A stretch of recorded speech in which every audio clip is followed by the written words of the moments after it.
阿兰，是我。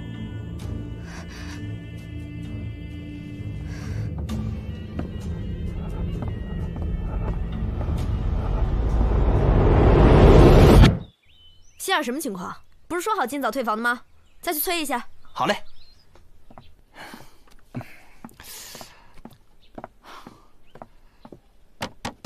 客官，都快晌午了，您今儿还退房吗？客官，您在吗？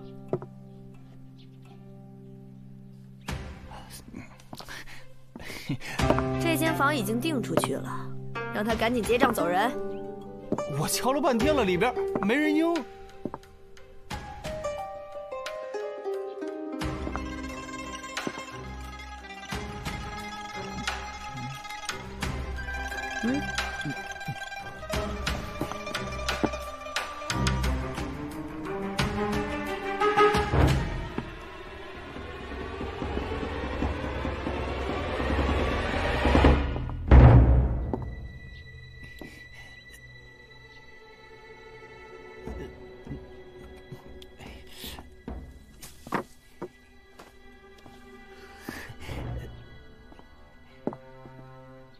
客官，客官，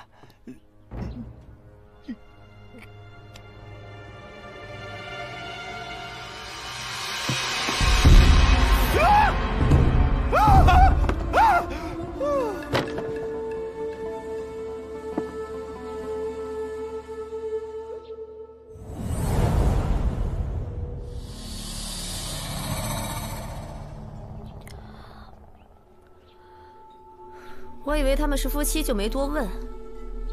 他们脸蒙得挺严实的，穿的倒是很普通。你就没看清他们的脸？我这店这么大，来来往往的客人这么多，我一个个都要看清楚脸。我这生意还做不做了？哟，那你说说，这个没脸的男的，他的衣物里竟然没有1文钱，是为什么呀？我看是你把值钱的东西全都拿走了吧？这不会是个黑店吧？店里卖的是人肉吧？啊？是不是把你男人剁了也做人肉包子了？是不是啊？是不是呀？说呀！说呀！说呀！说呀！不说话，不说话就是承认了呗。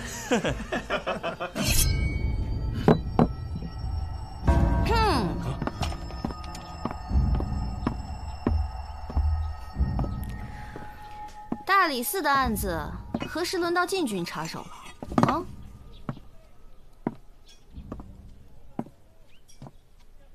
我说你们几位可真有空啊！大白天的不去巡街，反倒跑来扰民。敲竹杠是吧？要多少？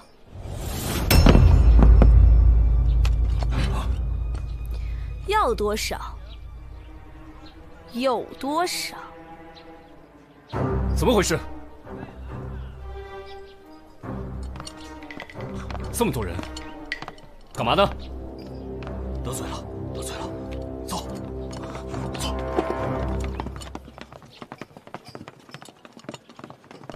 萨摩呢？蹲坑呢？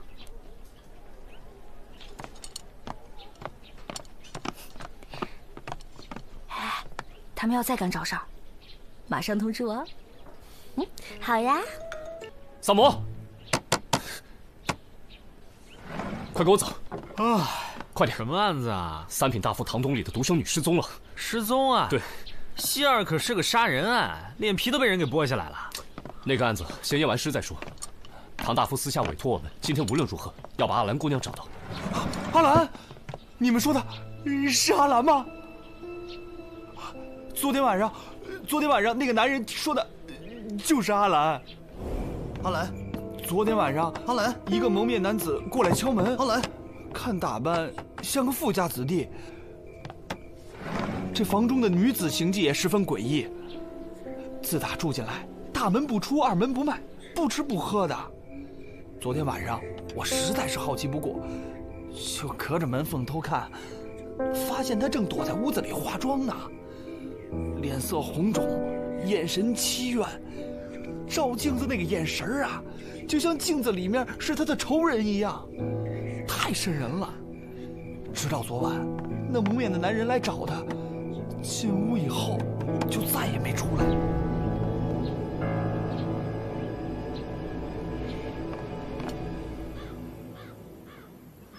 唐大夫嘱咐过，生不见人，死也要见尸。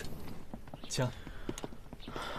既然阿兰2天前就已经失踪了，怎么现在才让人查？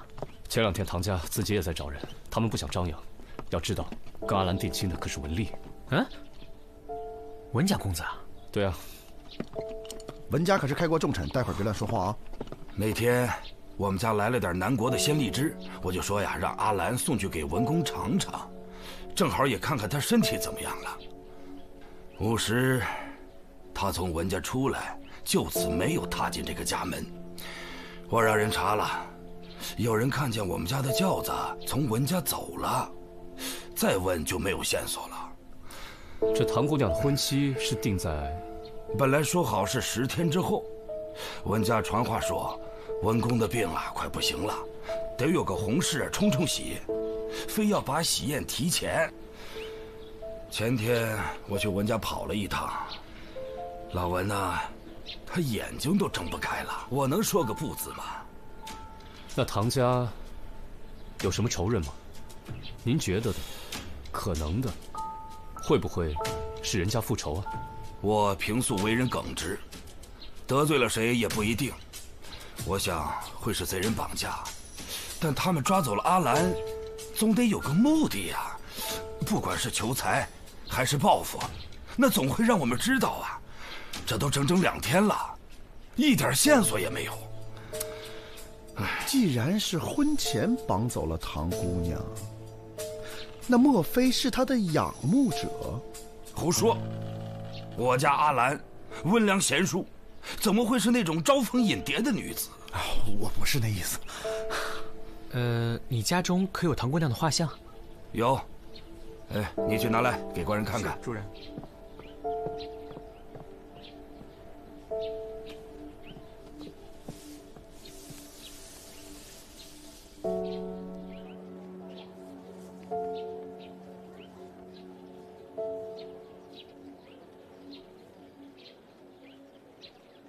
你看仔细，出事当晚，房中的女子是不是她？眉眼像，发饰也像，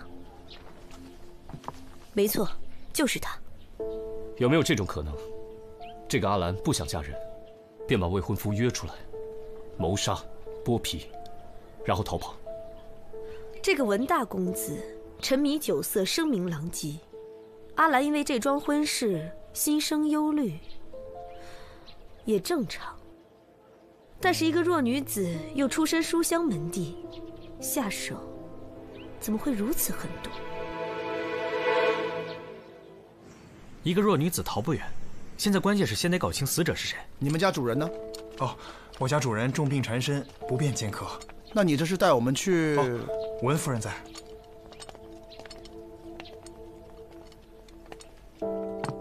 请。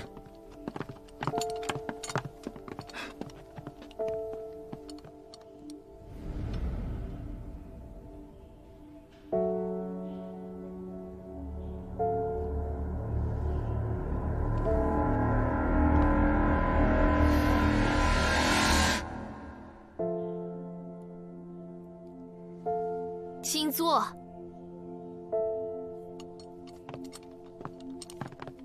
我家乡在你们大唐之西，你们可以叫我的本名而助理。文夫人，在下大理寺少卿李治，因查案需要，想见见文家的2位公子，不知可否方便？当然可以。二公子正在跟下人发脾气，大公子长居登州，但是在半个月前他回了长安，就住在城东的别馆。您上一次见到大公子文丽是什么时候？大概3-4天前吧。怎么了？我们怀疑他有危险。有危险？他没事吧？别着急，我们现在就去别馆，去了给你带消息。你可知文丽身上有什么胎记吗？胎记？我说不太清楚，因为他们俩是大夫人所生，我在温家待的时间也不长。你问这个干什么？我们在追查一具被剥了面皮的无名男尸。婚礼，他不可以有事，否则可怎么跟他爹交代啊？爹的病治不好，你们谁都别想活！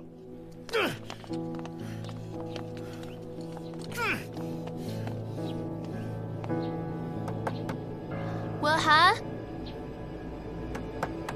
文涵，滚出去！太没有教养。没事儿，二公子担心主人的身体正在气头上，咱们走吧。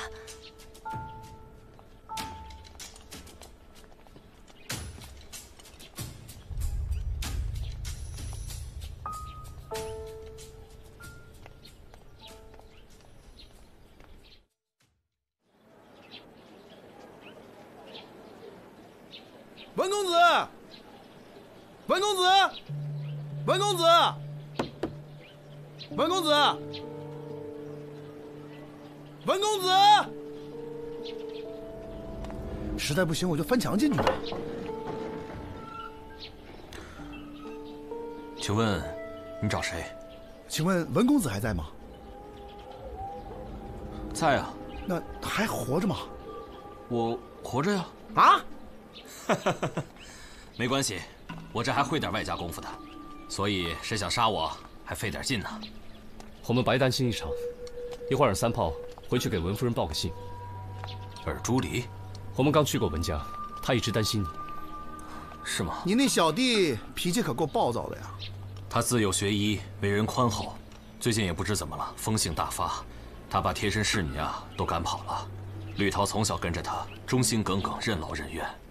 可惜呀，有一件事情我有点好奇，但是可能有些冒昧啊。你问吧。你为什么不回家住呢？毕竟文公身体不是太好，不是吗？说实话，我跟我父亲并不亲近。早些年少不经事，闯了不少祸，差点被我爹逐出家门。我4年前去邓州做事，取了功名才赶回长安。哎，对了，明天是我大喜的日子，你们也来吧。我文某能交到你们这样的朋友，是我的荣幸。请，里面小酌几杯。好啊。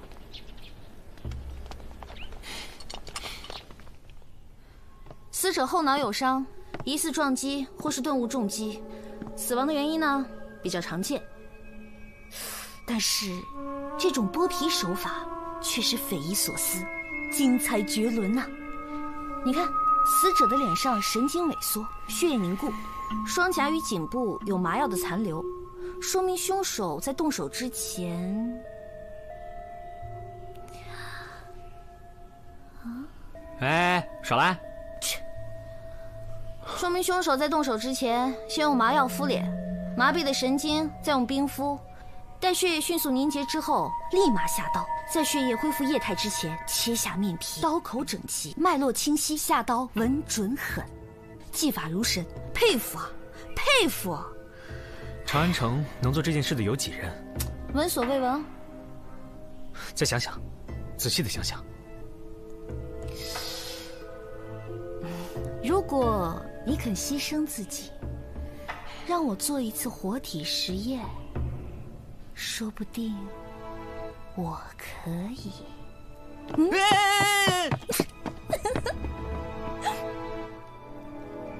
大小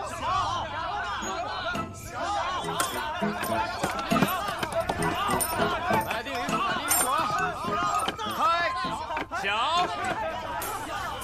水里摸条鱼。快呀快呀快呀！摸条什么鱼？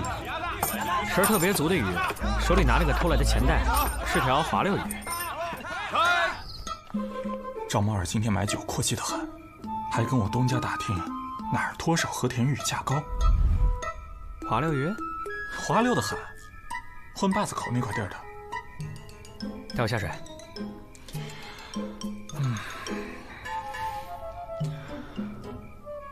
赏你的。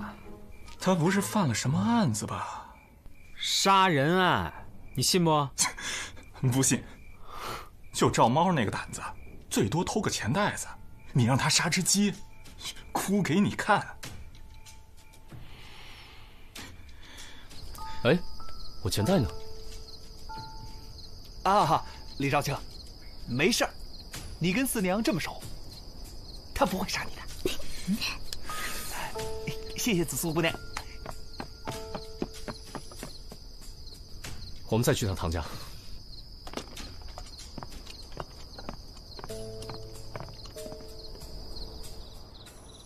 你坐下吧。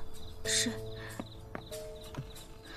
我叫小云，跟小四一起陪着阿兰已经有8年了。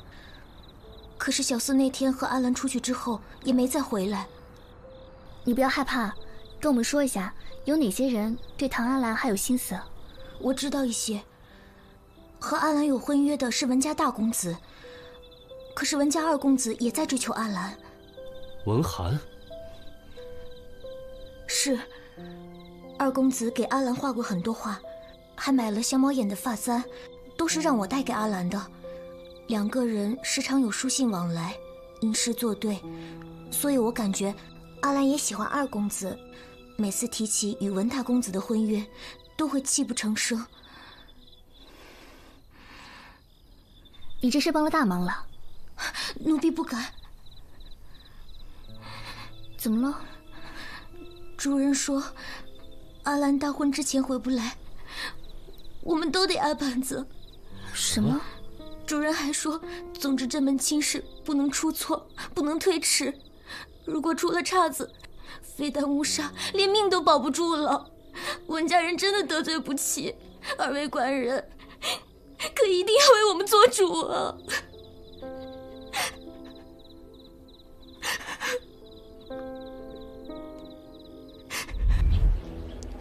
好嘞，下一个。老板，这多少钱？我看看啊，看都不让看呀！我偷的吧？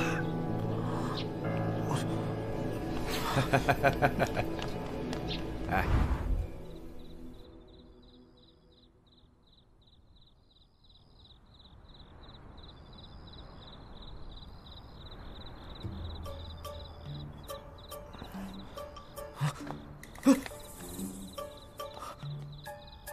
赵猫儿，哎，这不是我的吗？你什么时候拿走的？我捡的。捡的？再嘴硬我马上报官。偷的。哪儿偷的？死人身上吧？不，赵猫儿，你的脚印留在作案现场了。那个，知道官府会怎么说吗？我进去的时候他就已经死了。赵猫儿，你不怕死人？我当时喝了点酒，趁着酒劲儿，我就把钱袋给拿走了，不拿白不拿。你不怕厉鬼找你报仇吗？不，那个，千年大老爷，三千在上，真不是我呀，我真没有杀人，我没有杀人啊！就这么占胆子啊？我问你，你没被那张脸吓湿裤裆？是什么？剥了皮的脸啊？哪儿啊？哎，那你见到的死人什么样？他挺清秀的，然后跟个娘们似的。你当真进的是四娘的凡舍？对。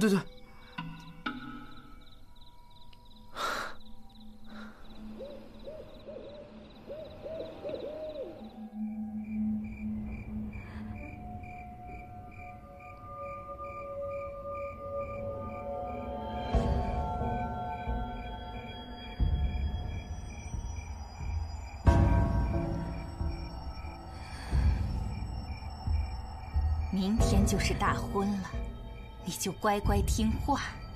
事成之后，我自然不会亏待你的。主人，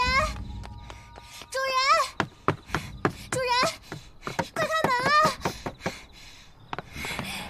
主人，半夜3更的叫什么呀？阿兰回来了。啊？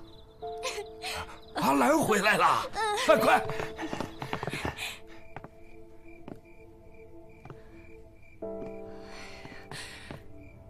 这都半个时辰了，阿兰，你说句话吧。阿兰，你让我们怎么办呢？啊？明天文家就来迎亲了，你这，不然咱们推一推吧。哎呀，人家那边得给文老冲冲喜，你说咱们这儿啊，能有什么理由呢？怎么能说推就推？你说咱们唐家的脸面何在呀？啊？哎呀，阿兰呐，你明天能行吗？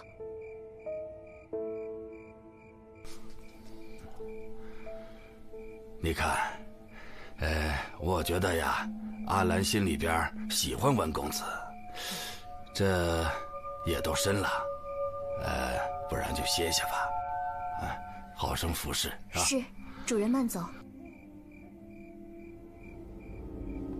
夫人，走。阿兰，四儿怎么没跟你一起回来呀？阿兰，阿兰，你倒说句话呀！阿兰，你受风寒了，滚开！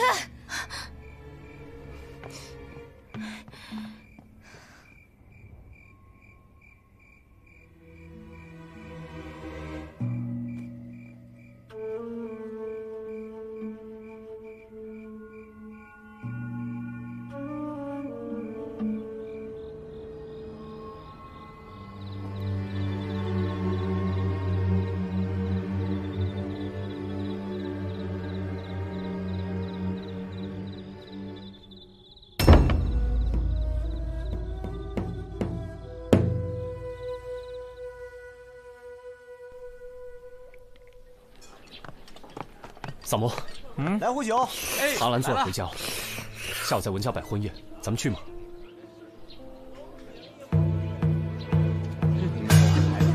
这么一个书香门第的大才女，竟然为了老爹的仕途，居然嫁给这么一个浪荡子女，是啊，可怜了呀！真是可怜，可笑了。可怜。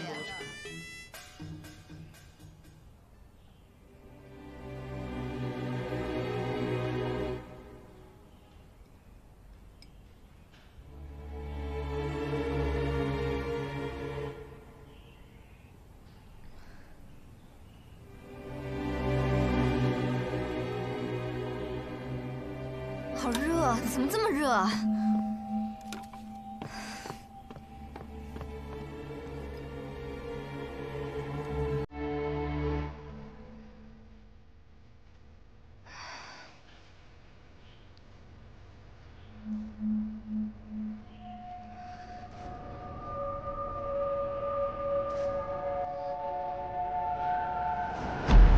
滚出去！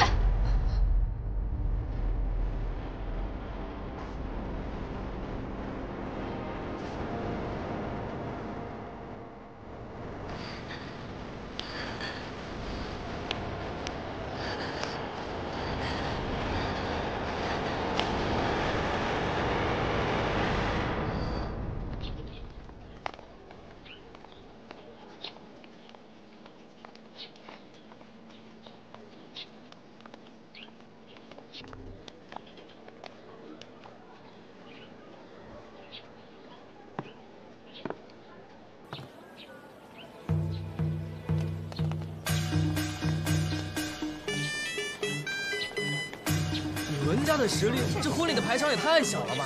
是啊，就是。哎呀，听说啊，是为了给文公冲喜临时办的。是吗？而且我还听说文公病重，由文夫人主婚，说什么婚礼习俗中西合璧，这也太扯了。就是啊，真是这是什么道理啊？哎呦，你看看这年轻好好的姑娘。哇，好大的宅子啊！真不愧是文国公啊！啊，过来！我告诉你啊，一会儿千万别手痒啊！哎呦，我知道，我不会乱碰的。待会儿给我仔细辨认。哎，不要！里面，这不是萨摩公子和李少卿吗？恭喜恭喜啊！我们得到文公子的邀请，怎敢不遵命前来赴宴呢？哦，昨天麻烦你们帮忙带信了，我二助理应该敬你们一杯。客气。怎么没见着文二公子呢？刚才在这儿，可能在前厅，你去那找他吧。啊，我们昨天来拜访他的时候他不在，所以我们去看看他吧。好，我们去找他。好。恭喜恭喜啊！恭喜啊！恭喜啊！哎，李斌，等等我！欢迎新郎与新娘入场。下面，一拜天地。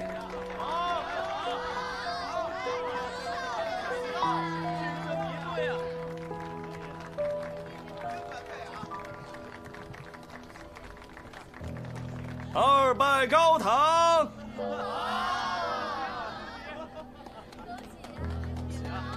好，夫妻对拜。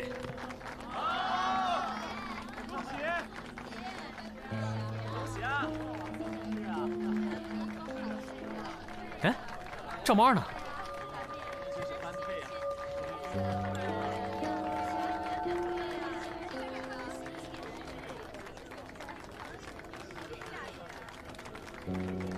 送入洞房。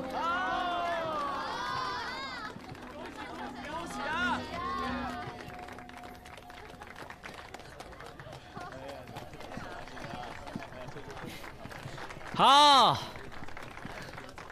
恭喜恭喜啊！这婚礼很有特色啊！谢谢。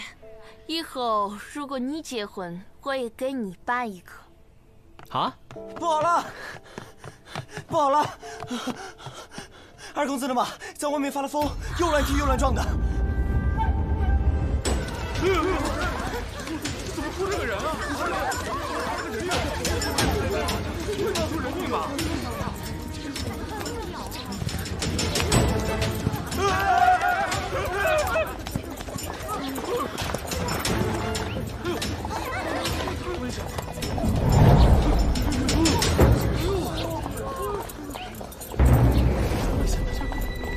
哎呦，好身手！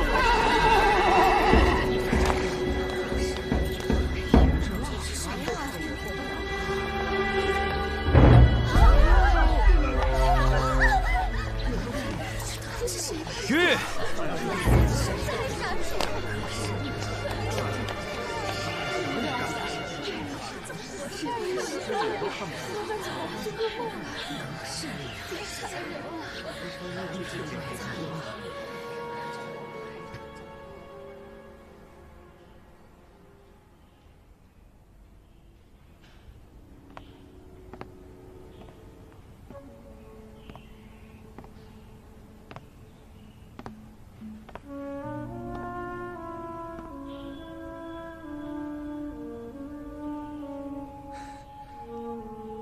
阿兰，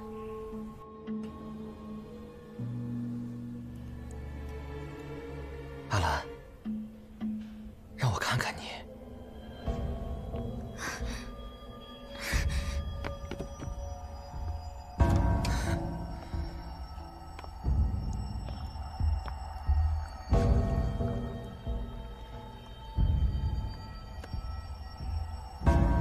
别忙了，来我这儿。咱俩从小一起长大的，小时候啊，你总是追着我乱打乱闹，怎么现在你我成了夫妻，反倒害羞起来了？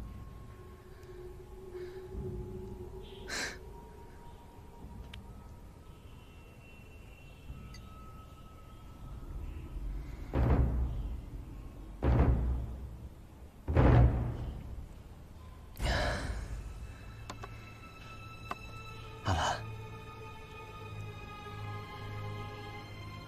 让我看看你。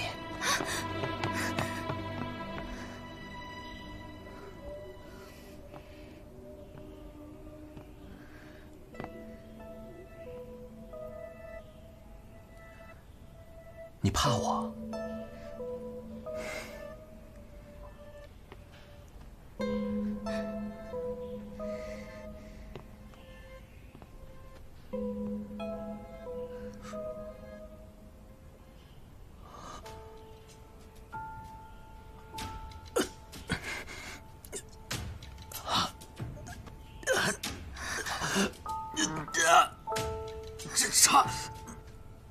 你这茶里有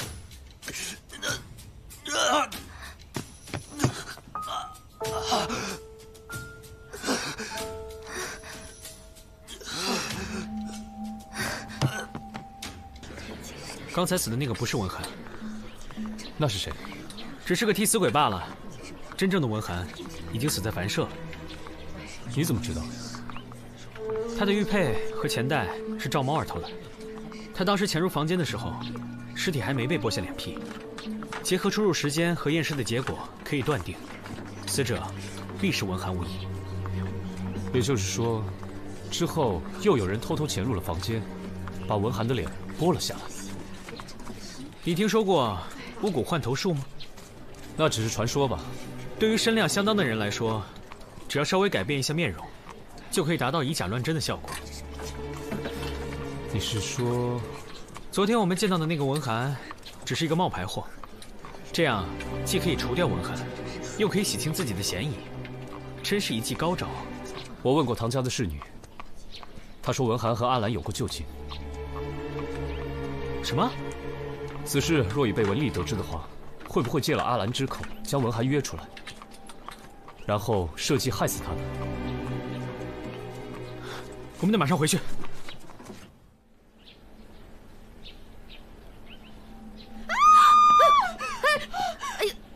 行了行了，别叫了别叫了！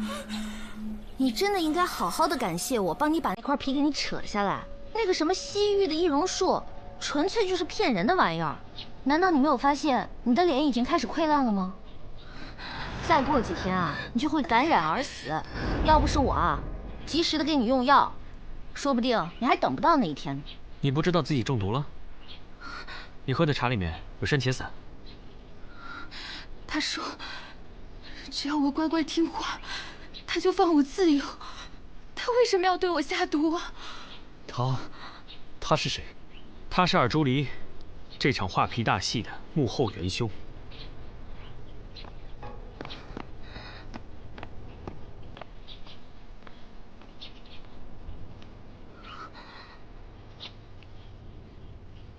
你到底是谁？如果我没有猜错的话，她就是被文涵赶出家的那个侍女，绿桃。绿桃？我是绿桃。你怎么知道？唐阿兰出身于书香门第，从小受过严格礼训，所以走路时肩部会略微后倾，脚掌拖地，因为她要适应过长的裙摆，长期形成了这种走路习惯。而大欢那日，你走路的时候，肩部前倾，略向内缩，背微驼，只有低眉顺眼的奴婢才会有这种身子。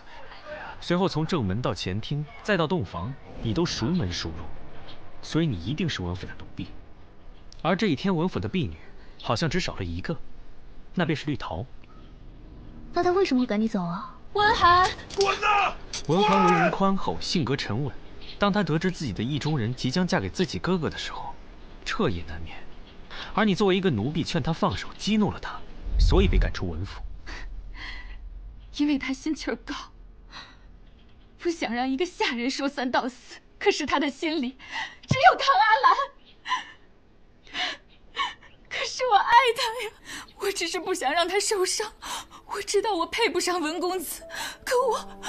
哎呀，别哭了啊！再哭，你的脸就要烂掉了。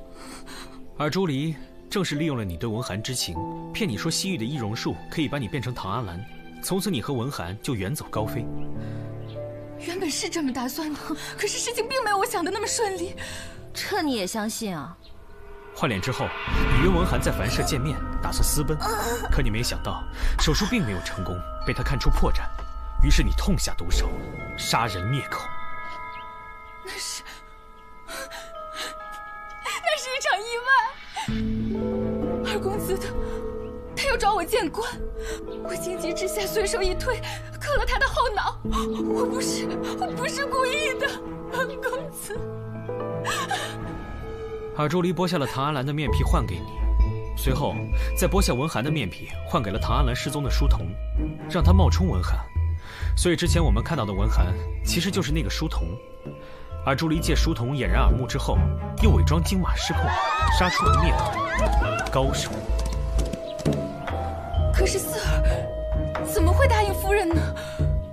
该是和你一样吧，对心仪之人欲知却不可求。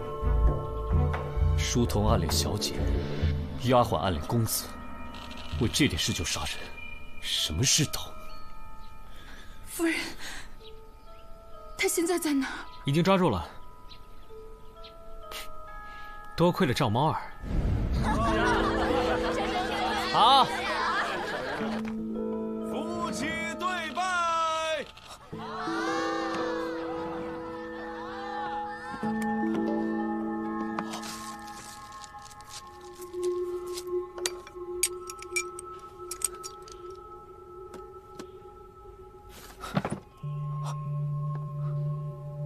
怎么一股腥味儿？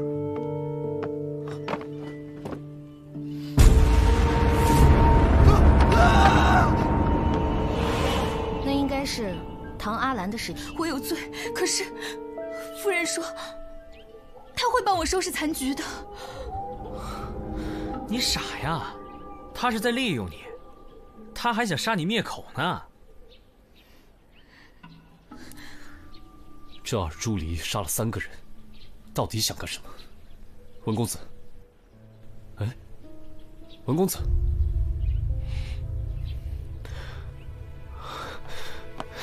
啊！放开！叫我杀了他！放开！放开！就是好生放开！住手！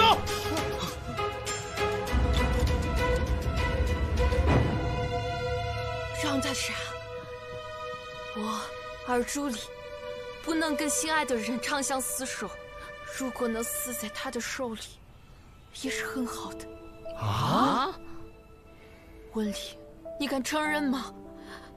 你说话呀！4年前，你爹发现了咱们2个人的事儿，我求你把我带走，我跪下来求你，但是你走了，一句话都没有留下来。好不容易等到你回来，你居然说你爱上唐阿兰。文丽，你看着我，你爱他吗？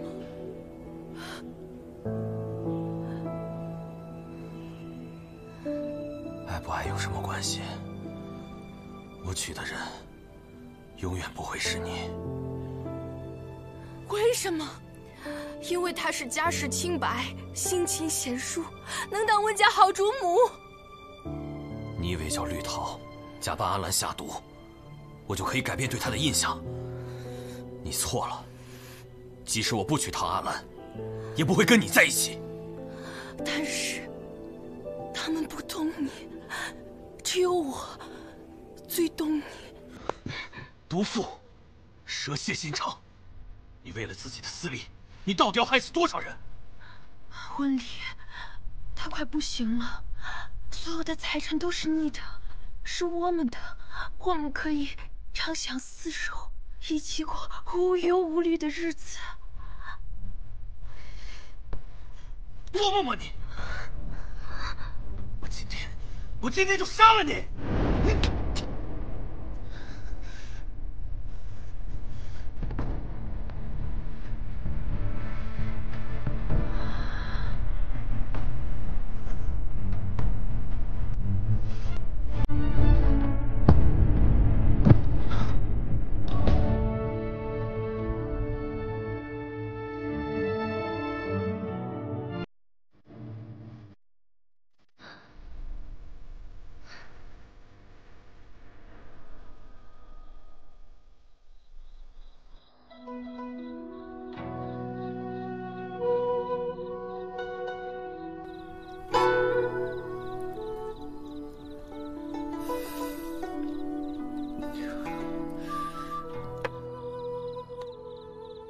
一个女人，为了跟自己心爱的人在一起，竟然杀了那么多人，这不合理呀！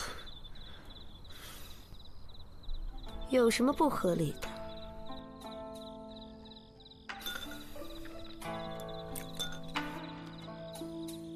男人如果喜欢她，自然会带她走；可是不喜欢，她杀那么多人，有什么用？真是脑子进水了。如果我喜欢一个人，那个人又不肯就范，你打算怎样？还能怎么样？用我的诚意打动他，用我的爱心融化他，用我的弯刀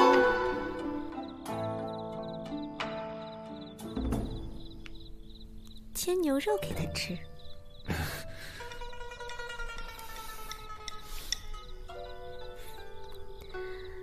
的确，火娘说的没错，女人心海底针，越美的女人心眼就越坏。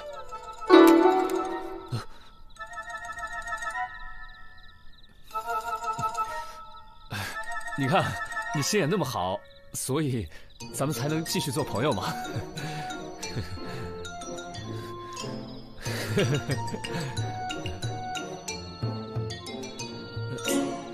哎，你去哪儿啊？疗伤。疗伤？哎，你哪伤了？有伤没事啊？用不用双叶来？哎。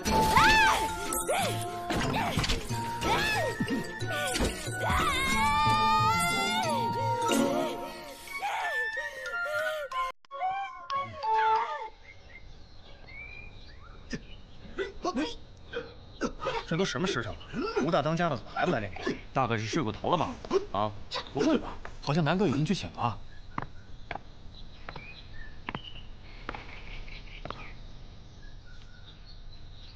当家的，当家的，天亮了，该出来练功了。当家的，当家的。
来人呐！不好了，当了家的出事儿了！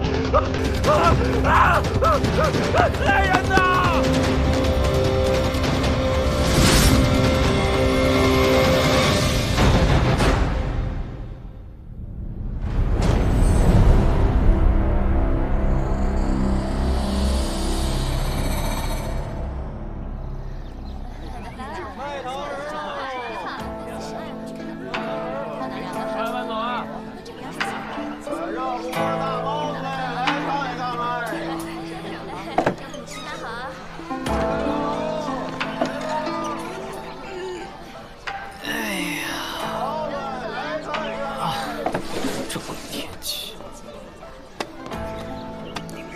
大早上的丧这个脸，谁欠你钱了？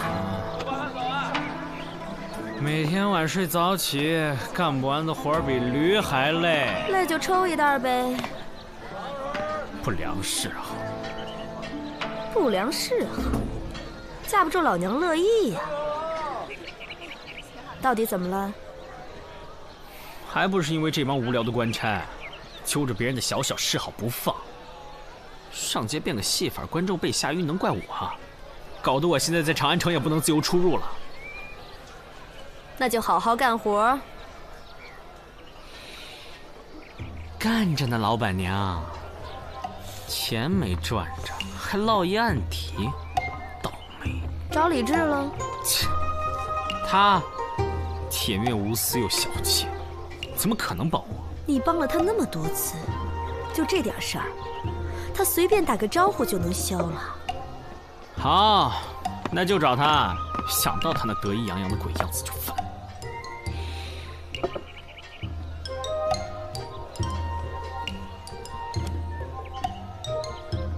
吸烟有害健康。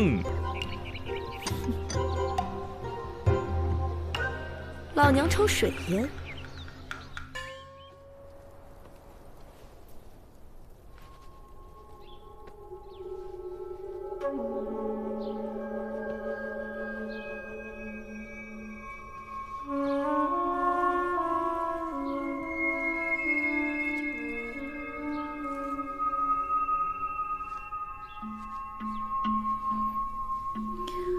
尸体冰冷，皮肤苍白，轻微水肿，肌肉收缩，尸斑浅淡，口鼻部熏样泡沫。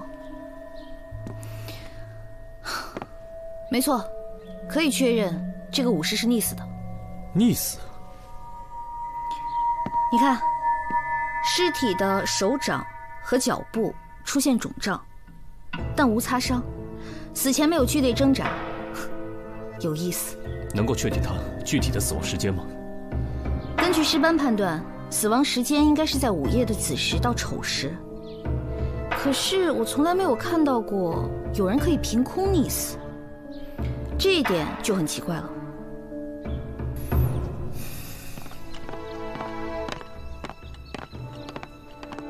李少卿，人证带到。小人周南见过李少卿。你是昨晚最后一个见到胡毅的？回官人，是的。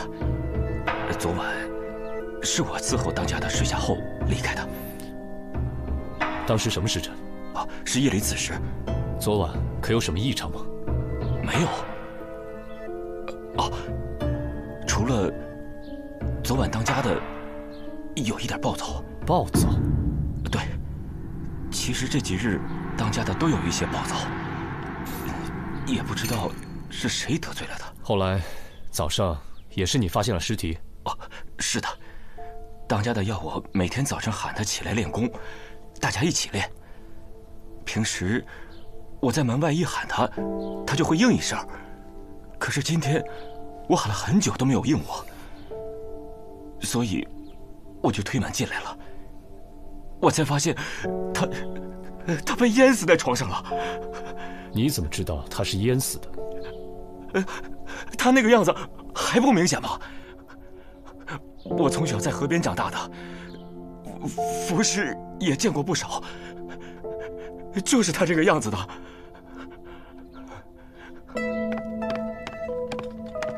糟了，老大！老大，又有人溺死在房里了。又是谁？是一个修鞋匠，他老婆回了娘家。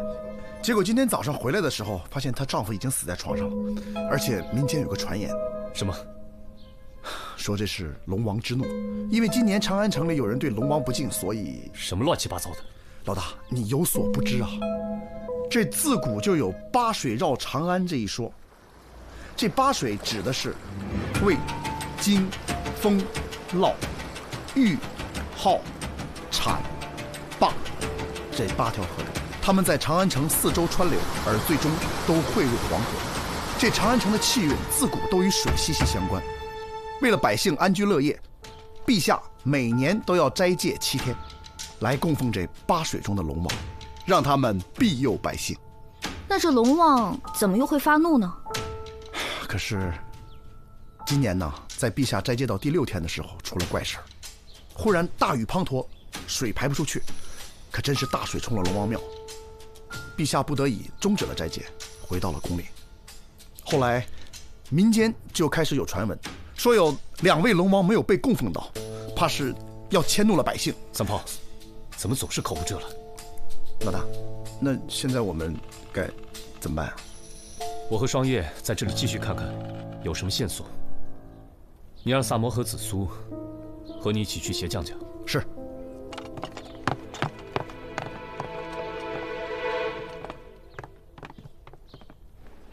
哎，就这儿啊！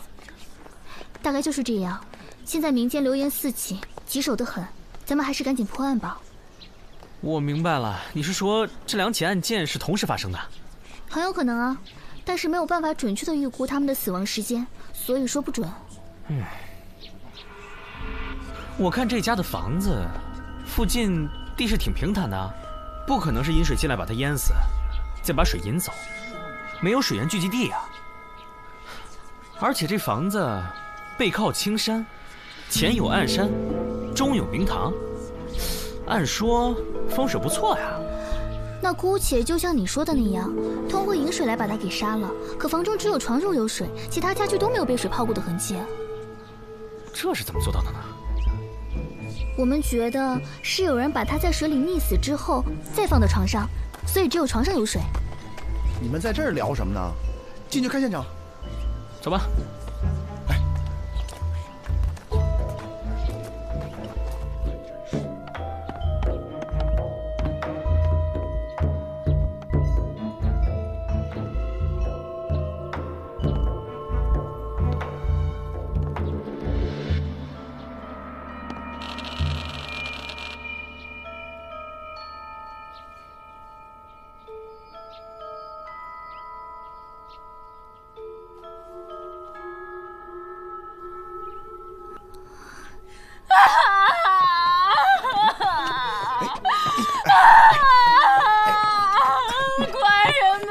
这是死者的娘子，快安慰一下，快！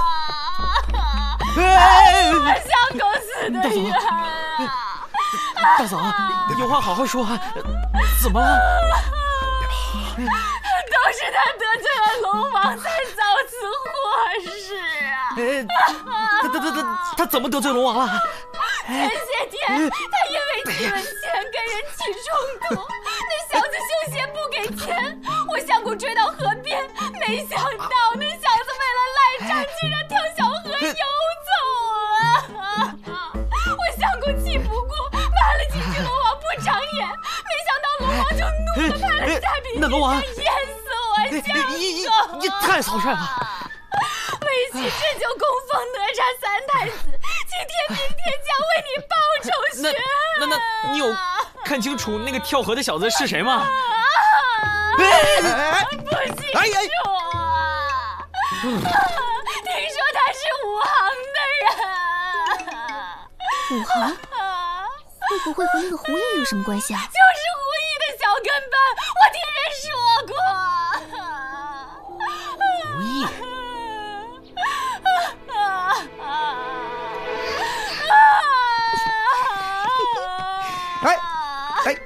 就是胡毅的那个小跟班，我听说过。看账目醒了。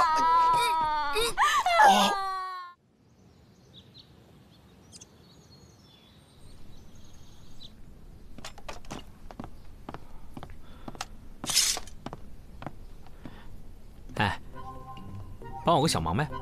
不用还价了。免费行了吧？说吧。我呢，之前在长安呢，有一点小小的错误。非法演出啊？哎，你说那官府非得抓着我不放，那么较真儿，搞得我都不能自由出入长安，所以案子破了，我帮你摆平。一言为定。嗯。那我们说说吧，你之前见过那个跟班吗？见过，他一直跟随胡毅学武，晚上就住在胡府。哦。那当天晚上他也住在胡府吗？对，是他伺候胡毅睡下的。早上呢，胡毅的尸体也是他发现的。要真是他，这一个晚上两边跑，也不嫌累吗？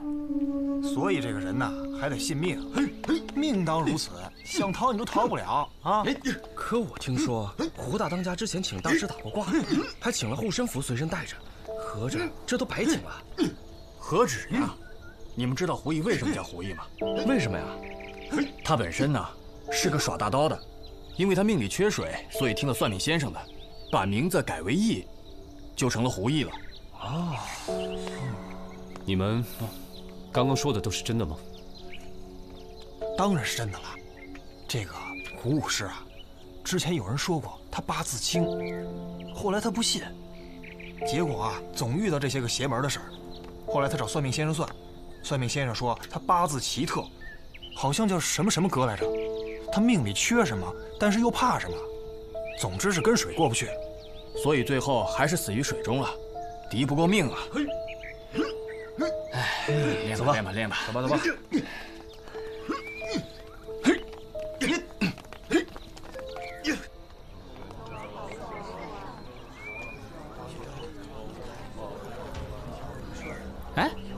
在干嘛呢？拜龙王。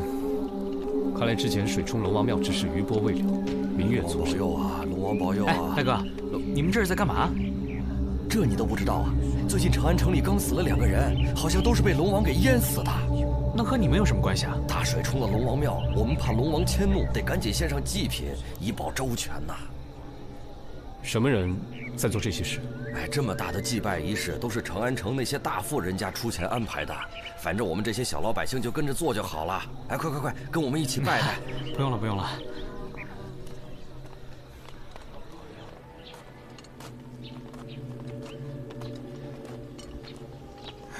2位官人又来了。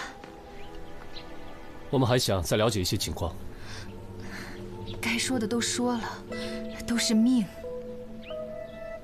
你这个护身符挺特别嘛，上次来的时候好像没见你带过吧？这位官人记性真好，自从老田走了以后，为了抵御龙王之水，才特意佩戴的。龙王之水，这是在哪吒庙开过光的。龙王再来，自有3太子剥他的皮，抽他的龙筋。2位官人，进来说话吧。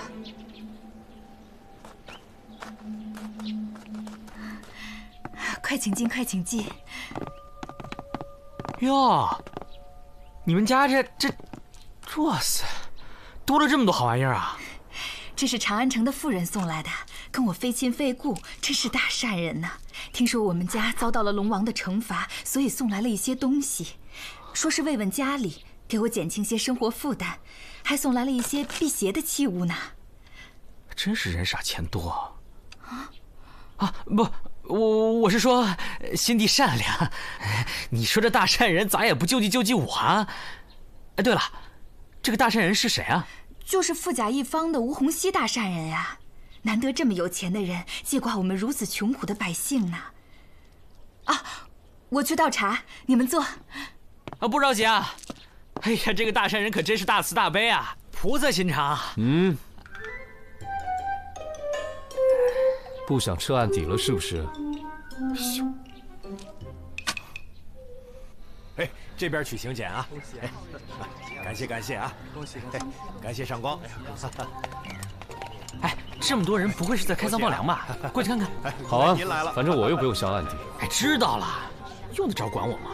我就看一下，不会耽误你破案的。哎，这位大哥，麻烦问一下，多谢啊！他们这么多人是在干嘛呢？多谢上光。吴洪熙要过寿，宴请全城的百姓，见者有份。好久不见，我不跟你们多说了，我要去排队了。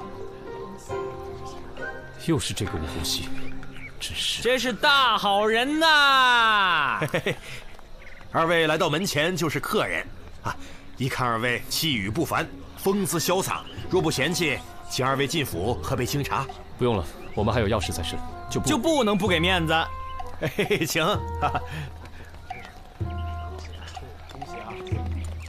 正所谓呢，山管人丁，水管财。吴洪熙是个生意人啊，所以你看，他庭院里4周都是水，且抱门而出。如今呢，这活水被阻拦了，变成了死水，所以说这财呢就出不去也进不来，只能困于这死水当中，财气尽断。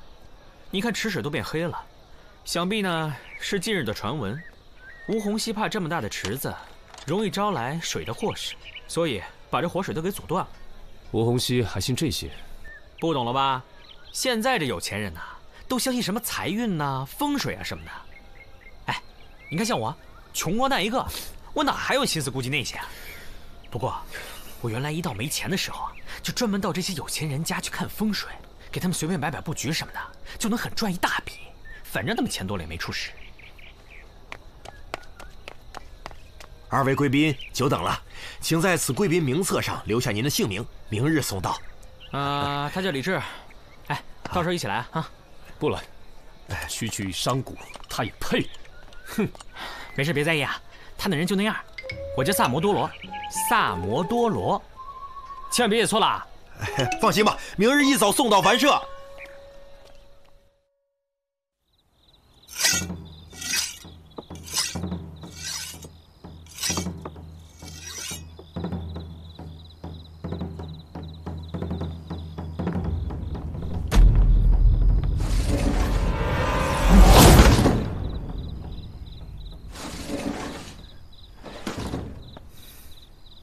身手不错嘛。你能不能小心点？这要换个人，早就死了。萨摩出去了。我来找你。找我？找你有事。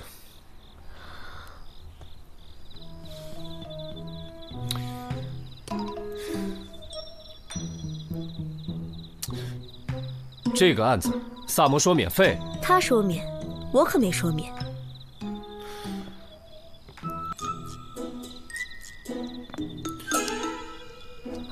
问吧。那个吴洪熙，你认识吗？吴大善人，我家的鱼虾都是从他家进的，买卖做得很大，乐善好施，是远近闻名的大善人。怎么了？那他跟江湖上的人有什么来往吗？买卖做得大，没点江湖上的朋友，容易遭劫呀。当年有河道劫渔船，他雇了武师，大干了几仗，算在江湖上小有名气。知道了。等等，怎么了？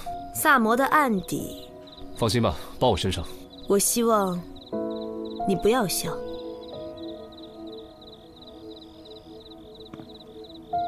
为什么？他在这儿，我还能保他周全，可要是出了长安，我也救不了他。你也不希望他出什么事吧？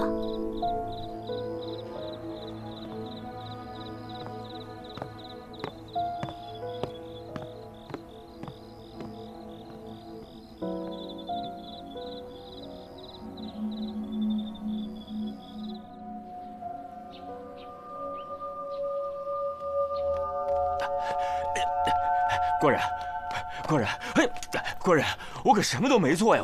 官人，我住嘴！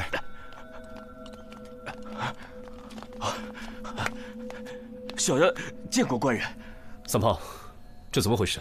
老大，是这样的，他们说西郊山顶上有龙，我正要去看一看。我刚一出城门，就看见他在城墙边上烧纸，面前摆着一碗米饭，然后神神叨叨的，嘴里说着什么不要怪我赶紧安息吧之类的话。我一看他是武师胡一案的相关人，我就把他带来了。你在给谁烧纸？回官人，是烧给我师父胡毅的。为什么不在他家烧，要去龙王庙？回官人，他是我师父，我自然希望他在那边能过得好一点。老大，我到了以后，他鬼鬼祟祟的，一搜身上有写着胡毅名字的布偶，写满了诅咒。他除了脾气不好，打过你之外，还有什么？他一直都瞧不上我，说我练武也是没有出路的，说我是练野路子的杂种，所以你就怀恨在心，把他给杀了。官人呐，我真的没有杀他，我只是因为之前和他有些不和，现在他走了，我害怕他回来找我，所以我才……那你认识小鞋匠田一秋吗？认识。他也死了，和胡毅的死法一模一样。据传，你和他也有结怨。没错，他弄坏了我的鞋，还要跟我收钱，我当然不干了。后来呢？后来我就再也没有去过他那儿了。错。后来你对他也有记恨，就把他也杀了。不是的，官人呐，我真的没有杀人呐。那你为什么心虚？我只是害怕他们死后都回来找我。你没做亏心事，为什么怕他们找你？我带下去吧。官人，我是冤枉的，官人，我冤枉的，官人。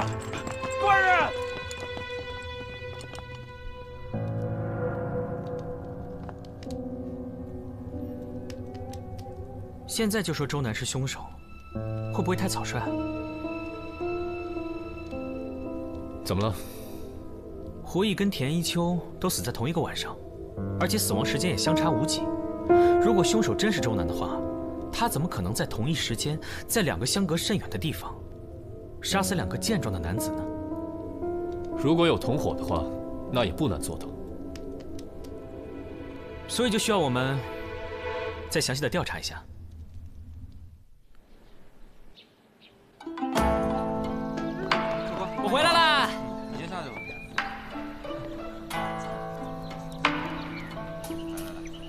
事儿办成了吗？哼，只要我把这个龙王杀人案破了，李治分分钟帮我摆平。那案子现在破了吗？客官您的菜。这个嘛，我饿了，有吃的吗？就知道吃。请问哪位是摩多罗萨？请问哪位是萨多罗？哪位是多罗罗？您的酒。萨摩多罗好吗？啊，不好意思啊，这请柬上写的确实是萨摩多罗。请柬？我家主人请萨摩先生2日后准时赴宴。好吧，原谅你了。啊，不过你要记住我的名字，萨摩多罗。萨摩多。走走走。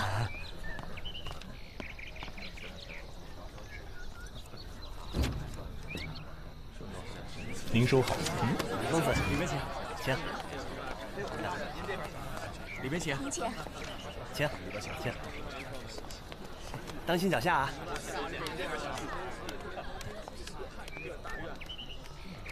您请。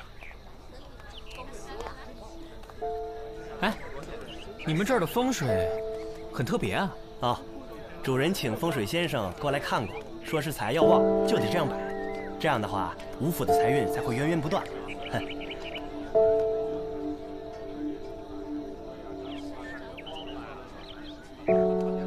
公子啊，公子还是请随我到前厅吧。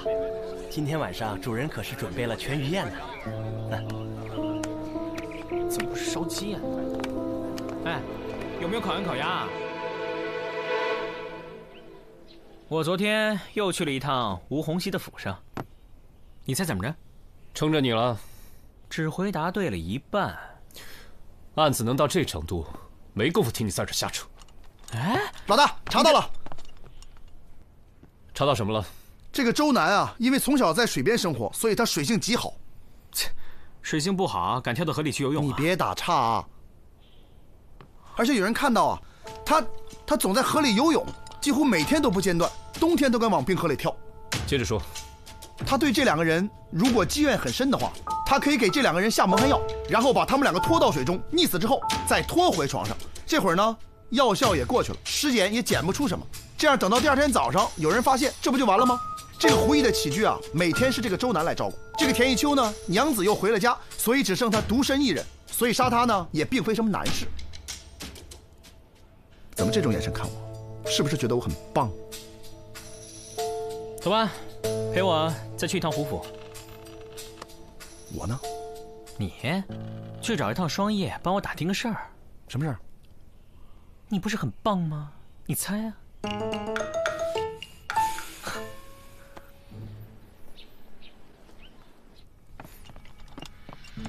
你还记不记得当时现场的情形？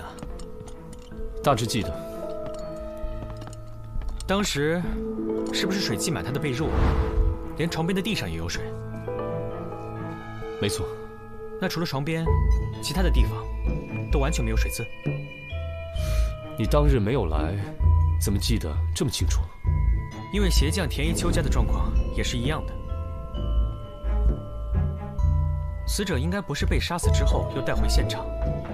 如果那样的话，这个地面上跟床上应该都差不多会有水渍，又怎么会当你们赶到现场时，床上水渍未干，而地上一点水渍都没有？而且，这被褥湿的程度，也不是一个人身上能带回来的水吧？那会不会是凶手故意在床上弄了很多水？没那么复杂。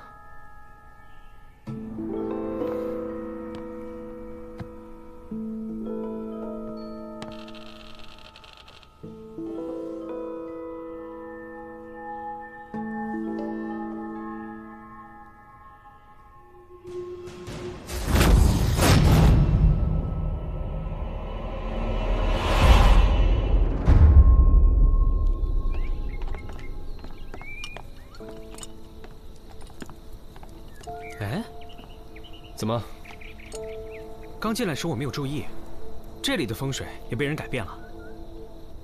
3句话不离风水，你是抽风了还是脑子进水啊？这些东西看似摆得不经意，实际上却悄悄地布了一个局。堪舆术语叫现空陀，天下最阴的阵法。亡灵在这个阵中无法超度，被困于庭中，永世不得超生。你是说，有人杀了人之后又来布了局？哎，打听一下，这些东西都是谁摆放的？哦，都是胡师傅生前的好友送的。还有那个姓吴的大善人送来一些东西，都是随意的堆放在这儿的。谢谢啊。哎，又是这个吴洪熙。看来这个吴大善人还真是有钱人呢。这个吴洪熙以前做的是土产生意，后来经高人指点，就改做水产生意。自此以后啊，那是做的风生水起，赚得盆满钵满，一时无两。这么说，这吴善人风水还挺好，还真是靠水发的财。今晚还有寿宴呢，去不去？反正我又不用销暗地。问到了。你问到什么了？您这边请。双叶问你，你怎么知道的？猜的。你们说什么呢？哎，我要走了，我可不能让吴大善人久等。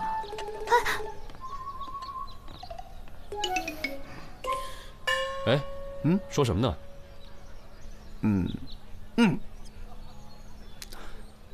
那，你猜呢？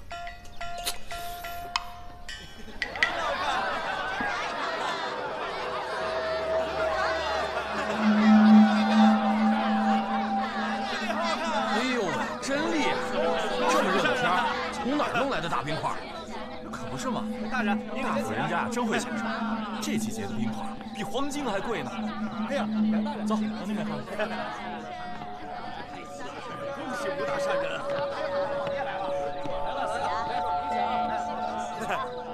恭喜吴大善人！恭喜啊！恭喜！恭喜恭喜！就是。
唉，今天晚上的月亮好圆呐！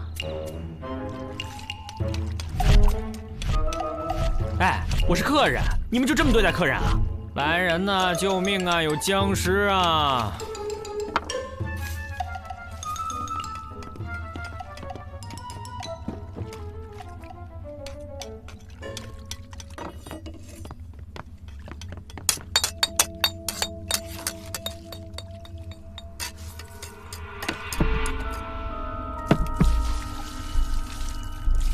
吴家以水产生意为生，用北地玄珠来治病，是为了延长货物的存放时间。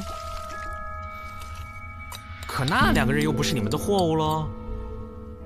你在胡说些什么？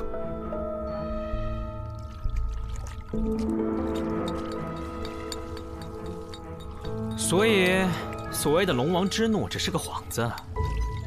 想要把人凭空溺死的话，还要靠冰。每个死者的床上都有一滩水渍，四肢浮肿，很容易让人想到溺死。可尸体上的暗红色尸斑，可以是溺死的，也可以是冻死的。你们先将冰棺里面注满水，再把死者放入冰棺当中溺死。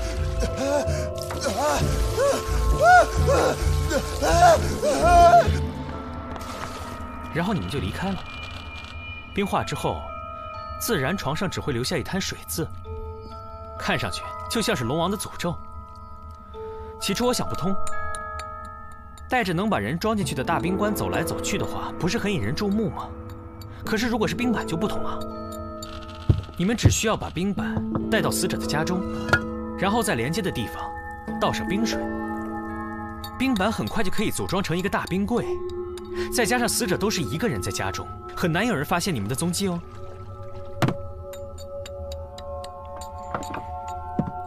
小子，你到底是听到的还是看见的？猜的啦。你知道这些又有何用？带你进来的时候，就没打算让你活着出去。哎，你们干嘛？想溺死我？我有3太子护身，淹不死的。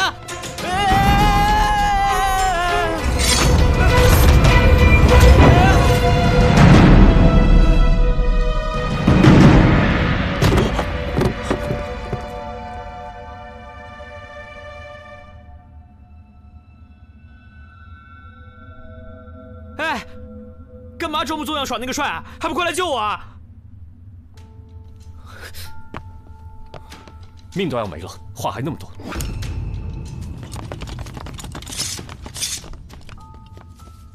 吴红熙呢？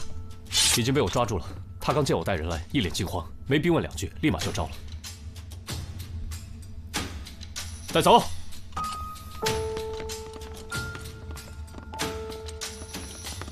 哼。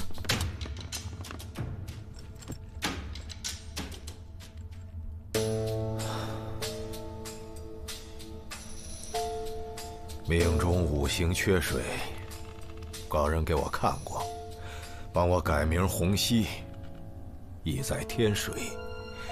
可是他说我命中有一个死劫，是难以躲过的，除非以特别的方法来换命。什么特别的方法？养傀儡。他说让我找几个不同命格的人，以水溺死，再取其魂魄，经过修炼，借此道法，就能改变我的命格。所以，胡毅和田一秋，就是你挑选的人。对，他们2人命里是有水之人，之后再凑齐金、木、火、土4种，才能转我的命。如果案子没破的话，你还要再杀8个人。说的是啊。不对啊，胡毅，他不是命里缺水吗？你说什么？哦，哎，你不知道啊？他原名呢叫胡大刀，也是因为命里缺水才改名叫胡毅的。看来你请的大师手段不高明啊，来生还是请我吧，给你打8折。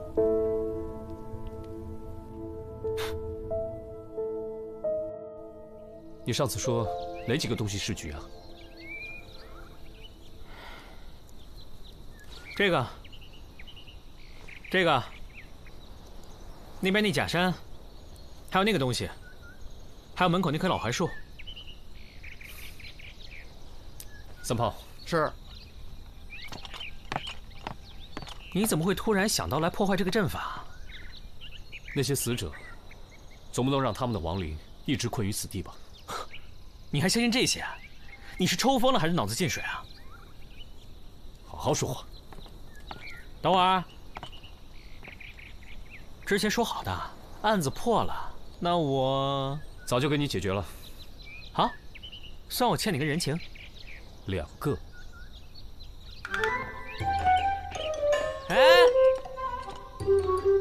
不是说好了破案免费抵掉一个了吗？你行不行，抠门哥啊？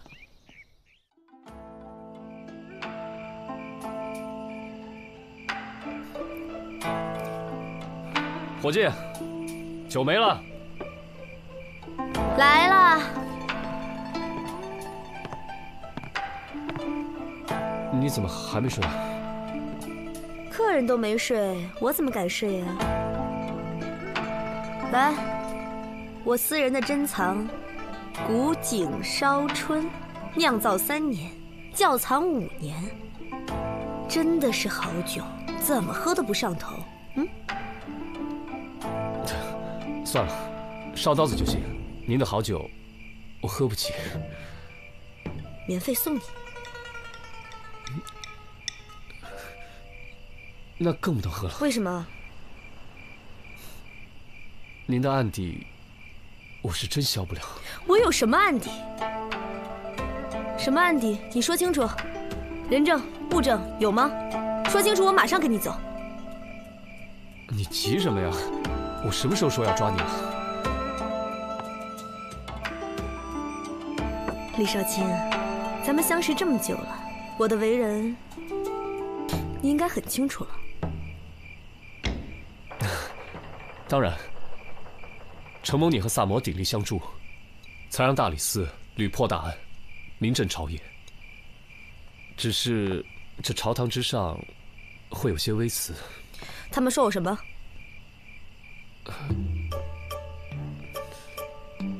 他们说我们俩有什么？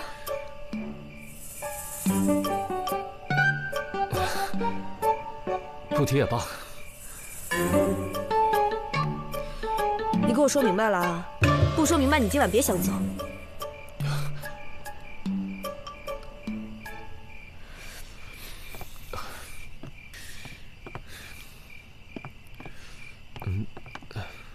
说咱俩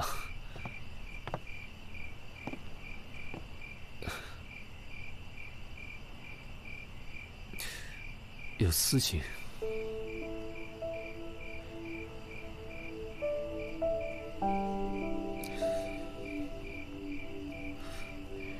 那咱俩有吗？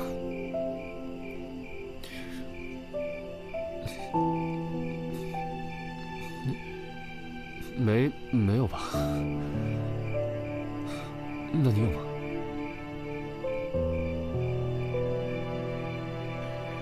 当然没有了，谁会喜欢你这么个木鱼脑袋呀？谁会喜欢你这种又抠又凶又狡猾的悍妇啊？怎么了？你。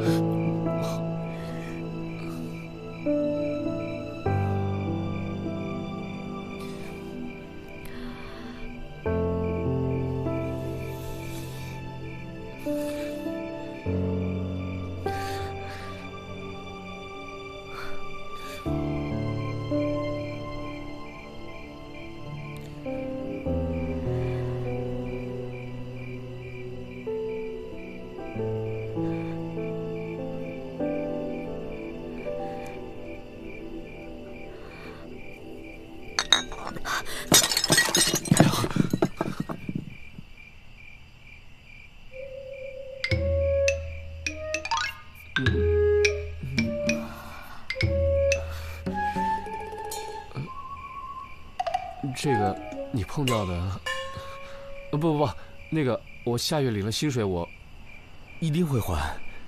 不是，有点晚了，今天我就先回去睡了，你也早点休息。